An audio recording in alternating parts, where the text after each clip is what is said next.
Hello guys, আমি আছি এখন কামাখ্যা স্টেশনে। কামাখ্যা থেকে হাওড়া বন্দে ভারত নতুন যে ট্রেন চালু হচ্ছে তার শুরুয়াত করছি। আপনারা সঙ্গে থাকুন এবং শেষ পর্যন্ত ভিডিওটা দেখুন।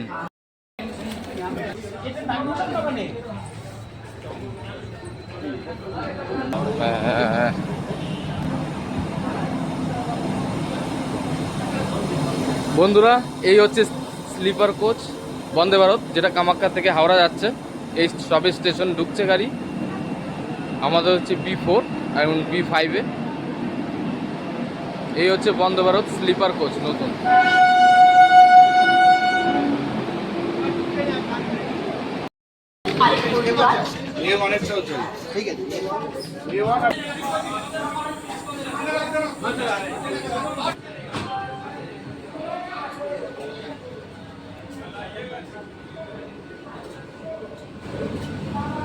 वेडनेसडे बंद है, नहीं चलता। थर्सडे को দেখা যাচ্ছে।